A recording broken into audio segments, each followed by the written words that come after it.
Hello everyone, how are you? I hope you all are fine. So let's continue our chapter number 5. Python हमने start किया हुआ है, इसको continue कर already हमने बहुत कुछ किया है. अगर आपने वो वीडियो नहीं देखी है, please watch that video and after that you can continue. So in today class we are going to understand that what is object. Object क्या है एंड पाइथन क्या ऑब्जेक्ट ओरिएंटेड प्रोग्रामिंग लैंग्वेज है या नहीं है, ये हम समझेंगे. Yes, Python is also an object oriented programming language because it भी किस पे वर्क करती है, पाइथन भी ऑब्जेक्ट्स पर वर्क करती है. एंड ऑब्जेक्ट क्या होते हैं? ऑब्जेक्ट इंस्टांस होते हैं क्लास के, और हर एक ऑब्जेक्ट का क्या होगी, एक आईडी क्रिएट होगी. Every object in Python is assigned a unique ID. एक यूनिक आईडी उसको मिलती है और ये आईडी लाइफ टाइम होती है, यानी कि पूरा प्रोग्राम जब तक रन होगा और वो ऑब्जेक्ट पूरे प्रोग्राम में उस ऑब्जेक्ट की आईडी सेम रहेगी, स्टार्टिंग से लेके लास्ट तक आईडी सेम रहेगी. And function ID returns the identity of an object. अगर किसी ऑब्जेक्ट की मुझे आइडेंटिटी फाइंड आउट करनी है तो हमें क्या किसको फंक्शन के हेल्प से ये फाइंड आउट कर सकती हूँ? आईडी फंक्शन की हेल्प से मैं फाइंड आउट कर सकती हूँ. एक प्रोग्राम दिया हुआ है, ये देखिए एग्जाम्पल भी है कंप्लीट. इसमें क्या है, सबसे पहले एक वेरिएबल बनाया num1 नाम का, जिसमें 20 वैल्यू सेव की. उसके बाद ID of num1, ID of num जैसे ही आप लिखोगे डायरेक्टली ये क्या प्रिंट कर देगा, उसकी ID. No need to give print also. Print भी देने की जरूरत नहीं है, you can directly print it with the help of ID function, because print is also an function. ये भी एक फंक्शन है, किस लिए? डिस्प्ले कराने के लिए होता है. और आईडी क्या है? सिर्फ आईडी को डिस्प्ले कराने के लिए एक फंक्शन है. तो इसने num1 की आईडी को रिटर्न कर दिया और प्रिंट कर दिया. उसके बाद num2 एक और वेरिएबल हमने क्रिएट किया जिसमें 30-10 किया. 30-10 यानी कि 20 ही है, सेम 20 वैल्यू आई. ये भी आईडी ऑफ num2 की आईडी हमने जब प्रिंट कराई तो वो भी सेम आई. ये देखिए सेम है 1433920576. दीज बिकॉज 20 यहाँ पर क्या है, 20 ऑब्जेक्ट है. 20 किस टाइप का ऑब्जेक्ट है? ये इंटीजर टाइप का ऑब्जेक्ट है. तो 20 को एक आईडी मिल गई है. कौन सी आईडी मिली? 1433920576. So it is treated as an object. Now next topic is data types. Very important topic for every language. कोई भी कंप्यूटर लैंग्वेज हो, सभी लैंग्वेजेस में ये टॉपिक आता है, दैट इज़ डेटा टाइप्स. कौन कौन से डेटा टाइप्स है ये प्रोग्रामिंग लैंग्वेज यूज़ कर रही है? पाइथन में हम कौन कौन से डेटा टाइप्स को यूज़ करते हैं? इसमें नंबर हो गया, सीक्वेंस, सेट्स, नन, मैपिंग. ये कुछ डेटा टाइप्स हैं. ये पूरी टेबल दी हुई है आपको, इसको अच्छे से हम करेंगे. तो फर्स्ट क्या है इसमें? फर्स्ट है इसमें नंबर. जितने भी हम डेटा यूज़ करेंगे पाइथन में, उनका एक पर्टिकुलर टाइप होता है. वो डिपेंड करता है कि आप उस पर्टिकुलर वेरिएबल में, मान लो हमने ए वेरिएबल बनाया और उसमें मान लो मैंने 25 वैल्यू स्टोर कराई, तो ए किस टाइप का डेटा होल्ड कर रहा है, ये डिपेंड करता है कि आपने वैल्यू क्या स्टोर की है. हमने वैल्यू यहाँ पे होल नंबर में स्टोर की है, तो होल नंबर किस में जाता है? इंटीजर में. सो नंबर्स में भी फर्दर 3 टाइप्स हैं. अगर मैंने पॉइंट्स वाली वैल्यू ले ली, पॉइंट्स वाली वैल्यू अगर मैंने ली तो वो क्या हो जाएगी? वो फ्लोट हो जाएगी. सो इसके अंदर भी नंबर्स में भी 3 टाइप्स की वैल्यूज़ हो सकती हैं. नंबर होल नंबर हो सकता है, होल नंबर है तो इंटीजर होगा. नंबर अगर डेसिमल पॉइंट में है तो वो किस टाइप का नंबर होगा? फ्लोटिंग पॉइंट डेटा टाइप होगा उसके लिए. अगर आपको नंबर किस टाइप का स्टोर कराना है, बिग नंबर कोई स्टोर कराना है जिसमें कॉम्प्लेक्स में आएगा, वो किस में आएगा? कॉम्प्लेक्स में. इंटीजर का फर्दर एक और टाइप है बुलियन. बुलियन भी हो सकता है. बुलियन में 0 या 1 दो ही वैल्यू स्टोर की जाएंगी, ट्रू या फॉल्स. उसके बाद सेकंड डेटा टाइप हमारा है सीक्वेंस. सीक्वेंस के अंदर कौन कौन से आ जाएंगे? स्ट्रिंग आ जाएगा, सेकंड लिस्ट आ जाएगा, टप्पल आ जाएगा. इनके सबके हम प्रोग्राम देखेंगे 1 बाय 1. थर्ड डेटा टाइप है इसमें सेट्स. सेट्स के बाद फिर नन और फिर मैपिंग. मैपिंग के अंदर डिक्शनरी हम बनाएंगे, की वैल्यू पेयर में. ये सब हम समझेंगे 1 by 1. So first one is number. Number data type store numerical values only numbers को स्टोर करने के लिए ये डेटा टाइप बनाया जाता है. It is further classified into 3 different types, और ये फिर से 3 कैटेगरीज में डिवाइड किया गया है. In depends upon the value, integer, float and complex. Integer value कौन सी होंगी? पॉजिटिव और नेगेटिव दोनों इंक्लूड होंगी इसमें. जितने भी आपके होल नंबर्स है वो आएंगे. लेकिन फ्लोट में क्या होगा? रियल और फ्लोटिंग पॉइंट नंबर्स इनको बोलते हैं हम. जितनी भी पॉइंट्स वाली वैल्यू है, it may be negative, it may be positive, वो सारी पॉइंट्स वाली वैल्यूज हमारी फ्लोटिंग डेटा टाइप्स उनकी क्लास होती है. थर्ड है कॉम्प्लेक्स. कॉम्प्लेक्स नंबर्स कौन से होंगे? जिनमें इस टाइप की वैल्यू हो, 3+4j वेक्टर्स की फॉर्म में, 2-2j इस टाइप से दी होंगी. ये हमारी कौन सी होती है? कॉम्प्लेक्स नंबर्स होते हैं. सो हर एक डेटा टाइप के लिए, हर एक डेटा के लिए एक पर्टिकुलर क्लास होती है.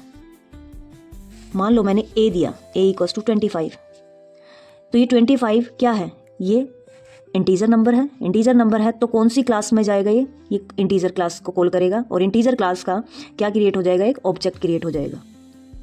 और इंटीजर क्लास का अगर ऑब्जेक्ट बना है तो ये क्या बन गया हमारा, इंटीजर डेटा टाइप। ऐसे ही फ्लोट का होगा। उसके बाद Boolean data type, bull is a सब टाइप ऑफ इंटीजर, इंटीजर के अंदर ही आता है, ये इंटीजर का सब टाइप होता है Boolean.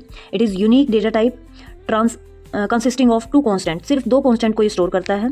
It may be true और इट मे बी फॉल्स, या तो ट्रू होगा या फॉल्स होगा। बुल का हमेशा याद रखना आप, बुल इज़ फॉर 2 वैल्यूज़ के लिए होता है bull. True value is non zero, जितनी भी नॉन जीरो वैल्यू होंगी वो आपके किसके अंदर आएंगी, ट्रू के अंदर। अगर जीरो है या एम्प्टी है तो वो किस में आएगा, वो आपका फॉल्स में आएगा। इसके बाद let us now try to execute few statement in interactive mode to determine the data type of the variable using built-in function।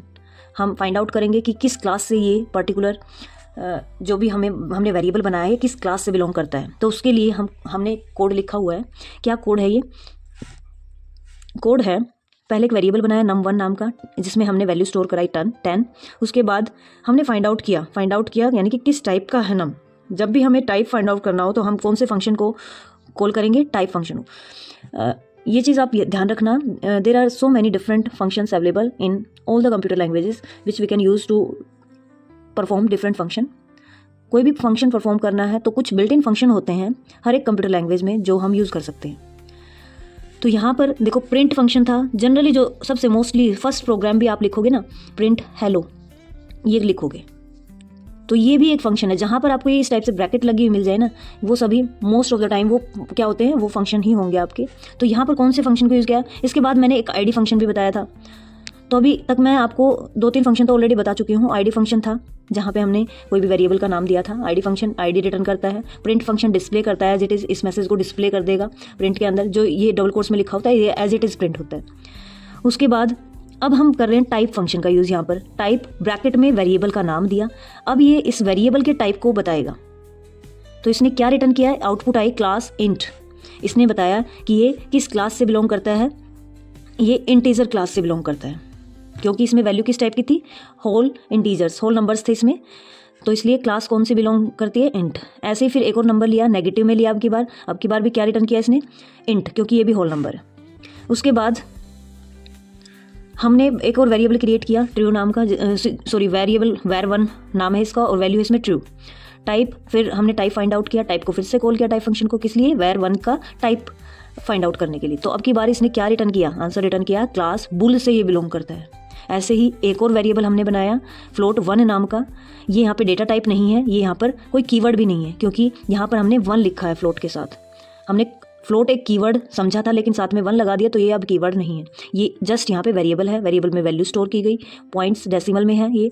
तो इसका टाइप जब हमने फाइंड आउट किया तो इसने क्या रिटर्न किया, क्लास फ्लोट से बिलोंग करता है ये। फिर उसके बाद एक और वेरिएबल हमने क्रिएट किया float2 नाम का। float2 में -9.8 मल्टीप्लाई बाई 10, फिर पावर के लिए डबल स्टार लगाया 10 to the power 2।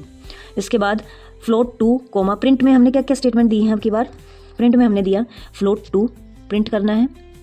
Then type of float2 यहाँ पर क्या प्रिंट हुआ, पहले कैलकुलेट होने के बाद जो वैल्यू आई है इसकी, यहाँ पर कैलकुलेट हुई है वैल्यू, कैलकुलेट होने के बाद इसमें स्टोर हुई, जो रिजल्ट आया वो रिजल्ट ये है। उसके बाद क्लास यहाँ पे बता दी इसने, फ्लोट टाइप की क्लास है ये। फिर एक और वेरिएबल लिया गया वेरिएबल 2 नाम का, और इसमें -3 प्लस 7.2 j इसमें स्टोर किया गया। देन प्रिंट, उसके बाद प्रिंट किया गया var2 को, जो भी इसकी वैल्यू आएगी, वैल्यू एज इट इज़ है। इसके बाद टाइप ऑफ var2 का टाइप इसने बता दिया, this is of type complex. Variable of simple data type like integer, float, Boolean etcetera hold single value. जितने भी वेरिएबल हैं जो सिंपल डेटा टाइप्स हैं हमारे, लाइक इंटीजर, फ्लोट हो गया, बुलियन हो गया, ये सिर्फ सिंगल वैल्यू को होल्ड करते हैं। But such variables are not useful to hold a long list of information. लेकिन हमें ज़्यादा इन्फॉर्मेशन स्टोर करनी हो तो उसके लिए वेरिएबल्स यूजफुल नहीं है, वहाँ पर ये कम वर्क करते हैं। For example names of the months, जितने भी एक ईयर में मंथ्स नेम आते हैं, अगर मुझे सारे मंथ्स को स्टोर कराना है तो वहाँ पर ये वर्क नहीं करेगा, क्योंकि हर एक मंथ के लिए मुझे अलग अलग वेरिएबल क्रिएट करना पड़ेगा। बट मैं चाहती हूँ कि एक ही जगह पर सारे मंथ्स नेम स्टोर हो जाएं। तो उसके लिए अब हमें एक नए डेटा टाइप की जरूरत होगी, और पाइथन प्रोवाइड करता है एक बहुत ही अच्छा यहाँ पे data types, that is sequence. Sequence क्या है, सीक्वेंस एक ऑर्डर कलेक्शन ऑफ आइटम्स है, जिसको इसमें हम सीक्वेंस में डेटा को स्टोर कर सकते हैं 1 by 1। And the 3 types of sequence data types available in Python. 3 type के डेटा टाइप्स इसमें अवेलेबल हैं। First one string, second list, tuple.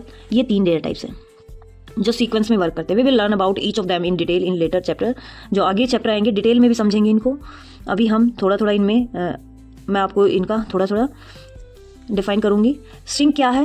First one is string. String एक ग्रुप ऑफ करेक्टर्स हैं। These characters में B alphabets, digits और special characters. String में हम group of characters को स्टोर कर सकते हैं और हर एक करेक्टर को हम इंडिविजुअली एक्सेस भी कर सकते हैं।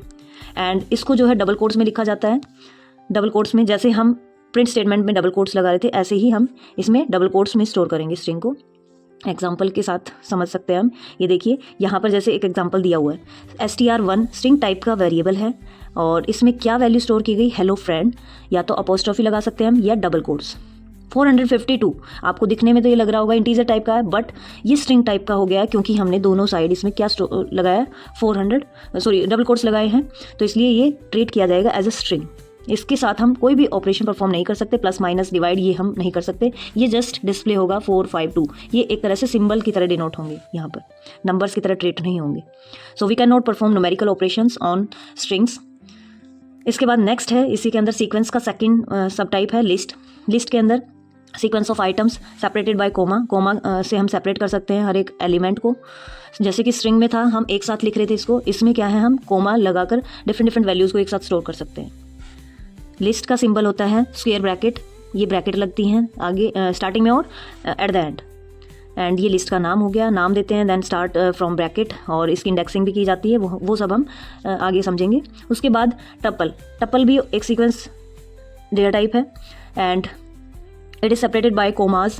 इसमें क्या होता है, हर एक आइटम सेपरेट होगा कोमा से and are enclosed in parenthesis. इसमें पैरेंथेसिस का हम यूज़ करते हैं, उसमें स्क्वायर ब्रैकेट थी, इसमें हम पैरेंथेसिस का यूज़ करते हैं। और स्ट्रिंग में क्या था, डबल कोट्स या फिर सिंगल क्योट्स का यूज़ करते थे। और लिस्ट में हम स्क्वायर ब्रैकेट का यूज़ करते थे और टप्पल में हम किसका यूज़ करेंगे, पैरेंथेसिस का। और वही हम डिफरेंट डेटा टाइप्स इसमें यूज़ कर सकते हैं। इंटीजर स्ट्रिंग भी इसमें हम ऐड ऑन कर सकते हैं, फ्लोट।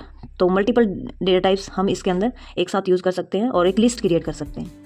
यहाँ पर भी एक टपल का नाम होगा और टपल में सारे लिस्ट सारे आइटम्स दिए जाएंगे।